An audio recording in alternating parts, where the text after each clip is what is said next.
What's going on, everyone? Nico here with the Wooden Spoon. We have another episode of the Sit Down, and I'm joined by probably, if you break it down with like into the world, one of the funniest people in the world, right?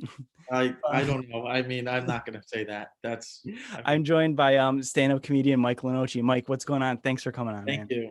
Thank you. As soon as you said that, I thought of at least 400 people, so that are funnier than me. I mean, But thank somebody you. like currently in the world, I think I guess definitely if one of you said statistically speaking with the billions of people, sure, you can no, make but that. I do think somebody that definitely is gonna have a very long career. You're definitely like Oh, thank you, man. hilarious. I love all your stuff. I appreciate I was just watching, what was one? I just literally just watching it. I was just laughing my ass off. The in debt or you have debt joke. Oh, yeah, yeah. That one of my old classics. That One was of my few and only classics I have. But yes. that was freaking hilarious. What did like before we get into anything, I like what's like the joke process, like the joke writing process like? Because a joke Um, like that that's like kind of like complex, you really don't see it coming, but Yeah, I mean, your joke writing, I don't know if this is true for everyone, but it just evolves over time, the way you do it. And now I'm very organized and like kind of like OCD in a way and structural. And so I used to kind of like drive myself crazy with the way I would come up with my jokes. I felt like it was sloppy and all over the place, but now I just like let it happen and then I structure stuff afterwards. But I mean, I'll have an idea and then I'll jot it in my notes on my phone. mhm. And then maybe I'll think about where I can plug it into my routine right now, if that makes Gotcha. sense. So, I mean, now that's not something I was able to do years ago when I was first starting out. You're just throwing shit against the wall. Mhm. And, I'm trying them out at open mics. And if I felt confident enough to do it in a show, then I would do it in a show and then it would work. And then you would do it again and again. And then your set would just be, let's say you're doing a 10-minute show, then my 10 minutes would just be my five best jokes. Here you Mhm. go. And there's no theme to my act. Whereas now my act is a theme and it always has been for like the last few years. Excuse me, I think I'm about to sneeze. Yeah. God bless you. Anyways, so I now have like a themed set. So like if I know what my 15 to 20 minutes is, but if I have a new idea, I first process whether that idea fits in my routine.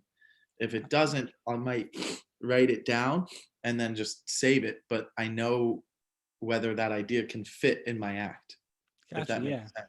I And don't then think, I'll yeah, I don't yeah. think people realize how hard joke writing is. Like, I've like tried. I don't say I've done stand up. I've been to an open mic and participated in an open mic before, just to like, I guess, get over the fear of like public speaking, more or less. Never to like try to become a comic, but that's the hardest thing to do. Probably like one of the hardest things to do in the world is to write a joke where people actually laugh at it. Yeah, I mean, it's also like there's certain people who are like really good joke writers and they Hmm. can just like you could be like, "Hey, here's a subject, here's a topic, write a joke about it." And then they Hmm. could write like four or five jokes about it. And then there's people who kind of like I would say myself, they kind of just I kind of talk about myself on stage and whatever's going on in my life. Hmm. So I learned how to write for myself, but then I also learned how to write for my act because now it's like what I do today. If I wrote that on a piece of paper, it's not going to be a structural joke that someone could read in like a joke book. It wouldn't work. Like it would Yep. have to be delivered by me the way I Hmm. do it. So like it's just like and it wasn't always like that. Like that in debt joke is like like a well written joke, but when I am saying it, it's not delivered anywhere. It's not like special the way I'm doing it, but the way I'm doing stand up today, it doesn't even fit in my act. Like the flow of what I'm doing, Yep. I could do that joke still and it would still work, but it's just kind of like doesn't really go. It doesn't like it just it's not part of my flow anymore. Hmm. Um, and I feel like that joke anyone could do if you could just take another comedian and give it to him and he could deliver that joke, whereas the stuff I'm doing today only I can do it. And Gotcha. that took 10, 11 years to get to like the my act. So now if I have an idea, I'll plug it on my phone, getting back to the original question, and then I'll plug it in on stage in between jokes and feel it and see if it's getting Mhm. like a reaction. And then if it's not, I could just jump into the next bit. But if it is, I can stay there for a little bit. But now I have an idea if it's funny, and then I'll go back and listen and then rewrite it on a notebook. So there's like three processes. I'll put it in my notes in my phone. I'll write on stage, and then once I've performed it on stage, I'll go back and listen and write in a notebook, rewriting the joke, Very and cool. then until it's like engraved in my brain, and then I'm just like going back on stage and twerking it on stage. That's pretty much the process. So I don't That's know if so that's cool. confusing, but it's No, like no. I mean, I understood that for sure, and it's like one of the first times someone's explained it to me that it's like there's levels to this for sure. Like, and you could tell, yeah, like, but it wasn't always like that. You just like I remember some older comics would always tell me like you just learn how to like write for yourself, and I never really understood that until like the last couple of years. Now it's like I have my system. I just know I know how to do something. Like if I have an idea for a joke and I think it fits in my routine, I'm like, okay, I know how to like kind of deliver this on stage and figure it out and then put it for through my sure. process. Awesome. Very cool. Yeah. So, how did you first kind of get into stand-up comedy? I guess because it's I don't know. It's like one of those, like, you hear like so many different stories from stand-up comics. So I guess what's your story about how you entered the world of? I kind of like always wanted to do it when I would watch like I would see it on TV when I was like in middle school. Like I don't like was Mhm. really how old are you? I'm 24. 24. Okay. So around your age is when I really thought about starting to do it. Hmm. But I grew up in the suburbs of South Florida. So, I was just like watching TV and I remember seeing like HBO specials like Carlin or Okay. even like Ellen or even, or Chris Rock, right? Those were like the three people who had specials on HBO all the time. And that's the only place you would see stand-up comedy growing up was on HBO. So I'd see theirs, but like I would kind of watch it and just be in awe. But like I can't remember any of the bit. Like I remember some of Ellen's stuff because she had observational stuff. But like looking back, I was like watching Carlin, but there's no way I could have thought it was funny because I would have been too young to really understand what Hmm. he was really saying. But I remember my dad was like, "This guy's funny," but I was like, "Oh, I want to do this," or like, but I didn't know how they did it. I didn't know it was a routine. I thought they just grabbed a mic and went up and Yeah. were talking. My dad explained to me what it was, but this is back in middle school, and then, you go on with life just thinking like, "Oh, that's just a fairy tale," not thinking it's possible to do that. And then after college, I was like your age, and I was just like not happy with doing that sort of life, like going to work and having a 9 to 5 and Hmm. just doing what you're supposed to do, so to speak. Society tells you you're supposed to graduate, meet someone, get married, have families, have a stable job. And that shit just made me kind of depressed thinking about that little matrix of a life. So I was just like, you know what, like, you know, if I don't try, then I'll never know. And it will always be in the back of my mind. And I was in drama in high school too, but like I didn't do theater. I just wanted to be an actor kind of. Okay. So, I always had the idea that I wanted to maybe do something. So then I just kind of like was like, fuck it. I didn't even do stand up in Florida. I just packed my shit up and moved to LA. Wow. 2010. Yeah, actually, Oh, that's like yeah, awesome. 11 years ago. 11 years ago next month. And then you kind of just, I guess, hit the open mic scene and took it from there. Yeah, kind of like I would go watch a couple open mics because I was a little scared, and then I tried it a couple times. Like I wrote a joke on like what I thought was a joke. Like I studied for like 6 months. I watched a bunch of stand up videos and kind of like tried to understand like how they were doing it. Like I didn't understand like what even a joke was. I had never even taken a joke. Right, didn't even know like what. Like I was like, oh, okay, so I could. What do I think is funny? And I would just write down things I thought were funny, but I didn't know how to say them on stage. So I did a couple open mics, and then I took this stand up class because at the end of the stand up class it was like a 4 or 5 weeks class. You got to do a show at the improv. Hmm. So I was like, this is cool. Like I want to do a show, and she would help like, hey, write about yourself, whatever. It was fine, it was good enough. And people always say you don't need a stand-up class, and it's true, you don't. You could just hit the open mic scene and figure it out. But I didn't even know how to do that. Like I didn't even know what to do. I was like, where do Hmm. I go? Like how do I do this? And then so I did that stand-up class, and went to the teacher. I was like, how do I keep doing this? And she's like, here's contact info for bringer shows. Back in 2010 there used to be bringer shows. Stand-up was like different, it was kind of dead. Hmm. So these people they would produce shows where they would have beginning comics come out, but they had to bring like 10 friends to get on stage. So they fill up a Uh, room full of 100 people, but it'd be 10 amateur comics. You know what I mean? So today you don't have to do it. Today you could just have one big name comic on it and it will sell out. You know what I mhm. mean? So those aren't really around anymore. So I was doing those, and then I met some younger comics, and then I'd be like, oh, what's up? And then you would hear about open mics, and then I would do like one or two open mics a week, 2 or 3 open mics a week for the first like 3 or 4 months. So it's like, okay, I'm doing it. I'm doing it. And then I remember like one guy was like, how many times are you getting up? I was like, I'm new. And he's like, I was like 2, 3 times a week. He's like, what? You're gonna get up 2, 3 times a night. I was like, for real? And then I learned about the open mic hustle. And then I got into that game and got addicted to that. And then was like, for the next 5 years, I was doing 15 to 20 open mics a week. Like I was Wow. just going around town, just doing as many as possible, not even knowing what I'm doing on stage. I just was building the confidence of being able to go up and bomb. And Mhm. that's really what it was, until you got so comfortable that you could just write on stage. Wow. Awesome. Yeah. So now this whole time, like I know like we talked a little bit before, like your dad's first generation Italian, like and then your Yeah. parents are both like off the boat. So what do your parents think of all this like during this time? Because like you're grinding out there in LA and I mean, obviously when I first moved out, they were like, what the fuck are you doing? Like, well, you went to college, like you could just like go get a job, and just like chill. Like what, like my dad's a realist. So he's like, what do you like? I can't believe, why would you do this? Like, what are you guys doing? And my mom's like, he'll just get it out of his system. She just thought it was something yeah, like that. I was like, okay.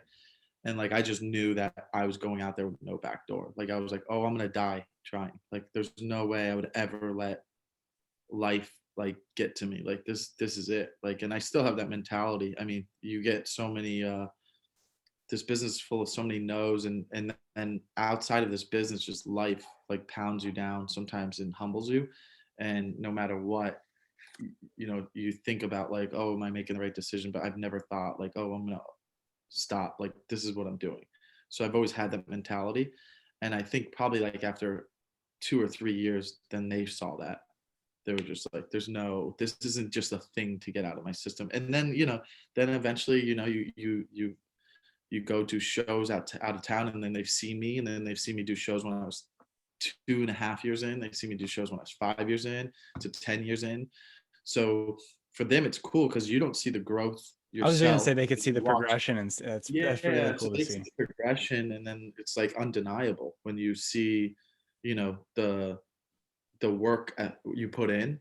Then Mhm. they can't argue that. They're like, whoa, like it's day and night from like what he was to. So it's like, oh, he is doing this. He's not just like hanging out and going to parties and like just being an idiot. Like he's actually working at this. And then, you know, so I Yeah, think now you learn that your parents are actually they're happier. They're happiest when they know that you're happy. That's all that matters. for It's not sure. even about like obviously number two would be financial security. That's what parents always are worried about. But ultimately, number one is always going to be like, well, if they know that their kids are happy regardless of what they're doing, then that gives them fulfillment. They're like, well, I did my job as a parent. So, and you learn that it's not necessarily, they're not going to be proud if like they're still proud of me even though I don't have a 4 bedroom house with a wife and 3 kids. Mhm.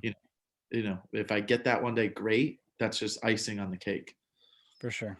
you know Uh, Yeah, that's great. I mean, I've talked to like I guess a lot of people on the show in general. There's like a common theme that like I'm not even meaning to do it, but it's like someone like taking that big risk to like follow their dreams. And it's like that's like one of the most admirable qualities that like I could see in someone. So that's like kudos to you. Like that's I mean, it takes just a ton of balls to do something like that. Yeah, I guess. I mean, I don't think about it as much like that anymore. I just thought it was like, why wouldn't anyone go do what, like, you took a risk starting a podcast, you know what I mean? Like, well, I don't know your background or why you're doing it, but like, like I want to, you do something that you have an idea with, and go with it. And like, what, you only got one shot at this life. So why not try? Absolutely. Yeah. I mean, like only recently did I like start to like just break out of my shell and everything. But it's like something I try to tell other people. It's like if you want to do something, just do it. And like the worst thing that happens, it just doesn't work out, and then you're on to the next thing. Like just Yeah, at least you know and you try, you learn from everything that you've tried and it doesn't work. You're just like, "Oh, okay, I've done that before." You know how many yeah. like pyramid schemes I fucking went through when I was your age? Like 4 or 5. Why was I not learning? And then I finally I'm like, "Okay, this is stupid. I keep chasing fast money. That's so dumb." Yeah, I know. I mean, all these people are just keep DMing me about forex trading and Bitcoin. Dude, when I was young, I was just like, "Yeah, that sounds promising. Let's try it." For sure. Actually, I was kind of one of those. I started one of those in high school. Like my dad had a hookup at a gas station where he could get, I think it was like 5 candy bars for $1. All right, just some wheeling and dealing shit. And so I was like, okay, buy 1,000 candy bars, and I would sell boxes of candy bars to other people to sell candy bars to other people. So I was like, You were the wholesaler. I was the wholesaler of the candy bar scene in Nice. Lewiston Porter, and Paid money. yeah, I made it paid for my like varsity club trip that year, so I was pumped. At least you were making money. I was always losing money in everything I tried. It's funny. So like one was like the I guess not I don't want to say like a like big break. That's not the right term, but like one was like the like after like the open mic scene, like what's like the next step from there for you? I mean, there's no like one big break. It just keeps happening. It just keeps Yeah. going. It's just like, like from the outside looking in, people could be like, that was his big break, or that was like, but nobody ever has just a big break. It's just like, it's just the work they've been putting in evolves into that moment. Yeah, So, that's why I didn't want to say big break, because like I know like especially with yeah, like being so it's like an entrepreneur, comedians, like artists, singers, like people say everybody they're an overnight success, but they've worked the past 20 years to become an that's overnight. what people think. I mean, people think like they come across a special on Netflix. They're like, who is this guy? Oh, wow, he's amazing. Like, there's 20 years behind that. Yeah. And then there was so many other things that he was in. It happens all the time. I still even do it with like a TV show. I'll be like, man, this guy's good. And then I'll go on IMDb and I'll look up the actor. I'm like, oh man, he's been working for 20 years. He's been in this. And it's like, you'll see all the other shit he was in. You're like, no, this is just the first big show he finally landed. Yeah. But he's been acting for years. You know what I mean? Mm. So it's like that. But like it happens like, I would say one of the biggest things that helped was just hanging out, just being around, just always like, even if I finished open mics, I would go to the comedy clubs and hang out and just want to be around all the big comedians. And then like I just would like try to talk to them and pick their brain, but like organically and not be annoying. Like, you know what I mean? And like I would just be around watching.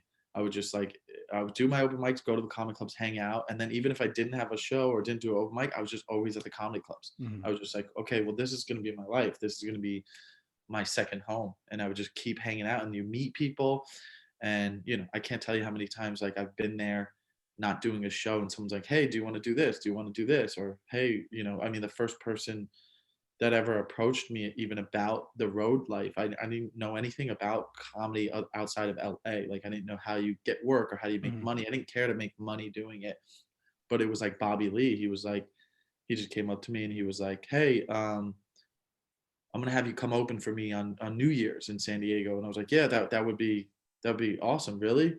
And I didn't know if he was telling the truth. And I remember for months leading up to it, I was like, is this really going down? He's like, yeah, man, don't worry. And I thought he was gonna flake.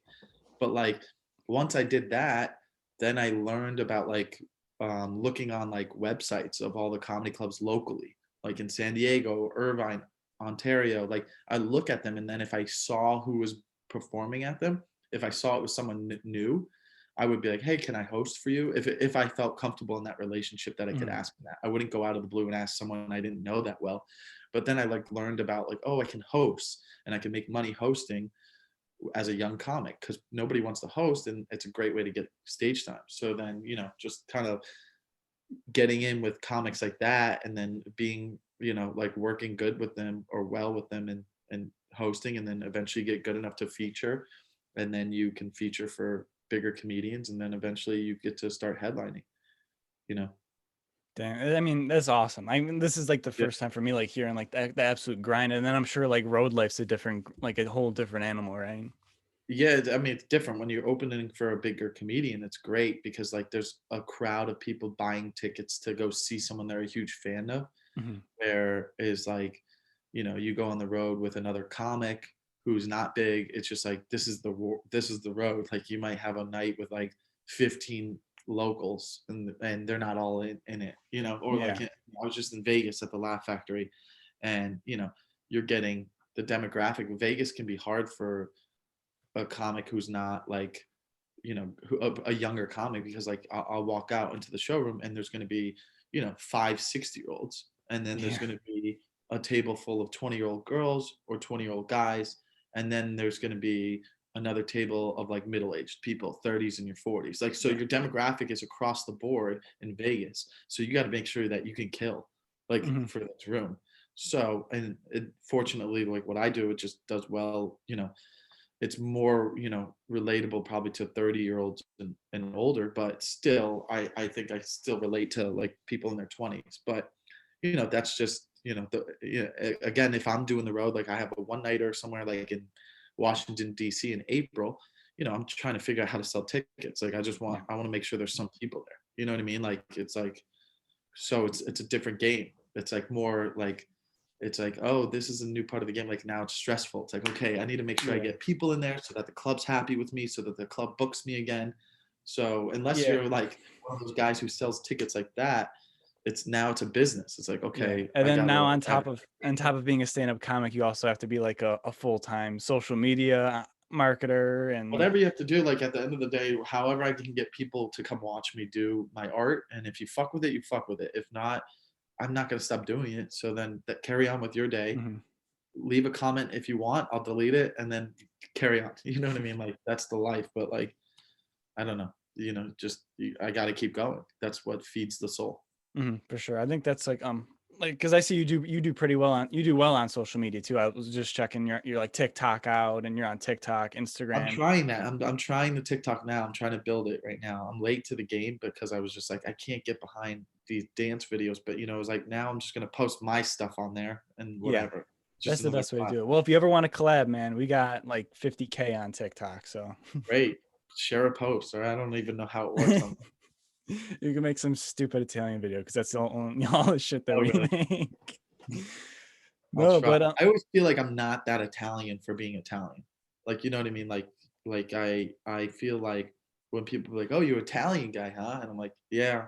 But I mean, like, but then people think Italian guy, they think like Sebastian. You know what I mean? Like the way Sebastian's whole act is. yeah, He's like, my dad, he's very Italian. It's just like, I mean, I feel like I'm closer to it. I'm the more Italian than half of these Italian acts. Like, I yeah, was like, my dad was born in Italy, but like, we're just not. It's not like, hey, how you doing? yeah. It's It's just like, almost like its own genre sometimes. yeah, it's just kind of like we just like, yeah, my dad cooks, we hang out, and like, I was just, I don't feel like it's that. It's not overboard Italian. I think a New York Italian exaggerates Italian, and that's what it is. Like I'm a Florida Italian, so we're just like, hey, relax. I know It's it's funny because I'm in Buffalo, New York, so I'm like on the whole opposite side as the city, and then like I'll go to the city and they're like, "Oh, you're from New York, but you don't sound like you're from New York." But like no, we got like the like Great that's Lake. because I didn't start working after high school. I went to college, like or something. I'm an educated New Yorker. Yeah, That's what it is. I know. But what was I gonna say? It's brain fart for a minute. But it's like guys like Mike Marino that could do it all though. That's I wanted to give Mike a shout out for kind of semi hooking this up for Oh giving yeah, me yeah, yeah. a shout out on his post. Mike's an awesome dude. He's a great guy. Yeah. Yeah, you So just met that's him. who I was in Vegas with. I was with him. So Oh, very cool. yeah, yeah, it was fun. That's somebody who's just been killing it for years and years and Been doing years. comedy a long time. Yeah. So I hope I'm doing it as long as him. So which I will be, but I just hope I live that long. Not that he's old, but I'm just saying. No, Forget about it. I got you for sure. So what do you got like coming up? I know you have your podcast, it's Takeover, right? Yeah, I just been working that, like rebranding it. Like it's now like I started it during the pandemic, really, just Hmm. sitting in my room because there's nothing to do. Kind of like just a solo thing, just kind of talking, speaking my mind. And then I kind of was like, getting bored from it. And I knew that I wanted to make a hangout show, just like kind of a show where I invite a couple comedian friends on to just be silly. Yeah. And it's not like an interview show, you know what I mean? Just kind of like we're hanging out and making fun of each other. And so I linked up with this guy and we built a studio and we've only done like 7 episodes in there, but again, it's a grind. We're just building it. We built a whole new page for it. So it's like starting from scratch because I don't post it on my stuff. So it's just like I'm trying to build it. And it's just like it can Yeah, be that's like one of the hardest things to do. That's why. it can be frustrating. So because we're like, I can't how do I build this? And it's just like you just gotta keep going and Yeah. not get down. But I forget that and I have to remind myself of like just keep building it, build it and they will come. So it's like we're not even 2 months in. So, you know, just have to brand it and keep going. And that's literally all we have right now is just a podcast and wherever I can get up. There's Yeah. not much going on You had other than some shows coming up, but it's like it's kind of like scattered all over the place. Like, yeah, like I mean, I have shows in LA. I can get up once or twice a week right now, so it's a little bit better. Things are starting to open up, which isn't as much as I'd like. Like now I'm at a point where I can get up 5, 6 times a week. I'll be happy. But right now, I think we're at 25% inside, but there's still no inside shows really. But wow. I always have some stuff around town, but personal shows I have like something in Palm Springs in April, and then at the beginning of April, I'm in Washington D.C. or like, which is Arlington Draft House, which is right outside of D.C. So I have to like work on those, and then whatever else I can find in the meantime. Yeah. When was like how long was like the period of time for like when like shutdown happened to like the next time you were on stage? 90 days was the longest I didn't go up.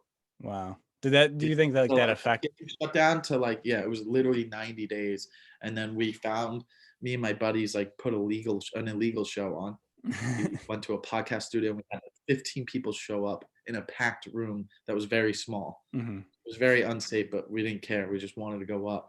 And that was around June. So we were like, go. So it was like 90 days. And then from that point on, then there was like another maybe 5 weeks I didn't go up. Hmm. How maybe like 45 days I didn't go up for a little bit. But then we kind of opened for a little bit and I was going up a lot and I felt back to normal. And then we shut down again in like November, December, but there was like this show we could get up at like once a week. So I feel normal now. I mean, and then now I've been getting up pretty regularly. And then I was just in Vegas. We just did 10 shows in four Wow. nights. So it's like I feel great. That's Yeah. awesome. What do you think of like the Zoom shows? I've got like mixed I feelings haven't done about. any yet. I've No. not. Oh, I did one at the Hollywood Laugh Factory. They have the TVs up, and you can hear the people. So it'd be like you watching a show right now. So I Okay. can hear you, and no one like heckles or anything. They're just kind of because there's only like 25 people, and I've done it once, but I didn't do material. I kind of was just doing crowd work on the Zoom. So I was just like looking at the people, like, what do you got going on back there? Because I just didn't feel natural. So but I was watching other comedians and they were doing some material. So I was like, you can do it. But it was just like my first time. So I was just kind of feeling it out. For Like I sure. would do that again, sure. But I haven't done like a Zoom show like this. If someone's like, you want to do it, I'd be like, I'm just going to kind of like riff. Probably not going to do material. Like, Yeah. And then you're gonna look at the kid with the Italian flag in the background and yeah, I'm just just going to be like, roast them. how many flags do you have behind you? Why do you have two? And Yeah, that then one. like, why is there two? And then like, do you have an iron? Can you iron? Or it will melt it. I don't know. Is there a dry? Are you in a fucking classroom? Like, why is there a dry erase board behind you? It looks like you broke into a fucking school and you're like, I'm doing my podcast from a school. Like, if there's a clock above it, it almost looks like you're like parents or teachers and you're using their office or something. That's awesome. You have a medal. I don't know. What did you run a marathon? Like I don't even know. Like that's what I would do. Like that's literally what I would do. Like this is what I'm doing. If you don't like it, bye. That was awesome. That was good. I But I I love. thought I'm like one of those. I love being roasted. Like that's like the greatest thing in the world. about the last Italian podcast. What was that? I was hoping I was going to get to eat on this podcast, the Wooden Spoon podcast. It's like maybe you're going to have food sent to me. So I I know was I wondering. should have. That's on me. Yeah, Oh, see, you were eating good with Mike Marino out there. that's why I was there. Yeah, That's why I was like, okay, I'm going to eat, I know. and then heartburn for the next 2 days. We got to get it catered next time for sure. Yeah, But Mike, thanks so much for coming on. I really, really appreciate it. Where can everybody like check you out, like show dates, anything like that? just michaellenoci.com or just go to my Instagram, Michael Lenoci. All right, we'll put all those links in Yeah, the description for sure. But yeah. yeah, I appreciate you coming on. This was a freaking blast, man. If you ever want to do it again or Sure. Let me know every few months. Would be pumped every few months. We'll break you. Whatever. We'll break you into the Italian demo. Before you know it, you'll be talking with a fake Brooklyn Yeah, accent. probably. I'll check them out. If we got anyone in DC, come to my show. All right. Yeah. If you're in DC, go see Mike. All right, But man. Thank you. yeah, of course. Everybody else, thank you so much for watching this episode of the Sit Down. We'll see you in the next one. Ciao.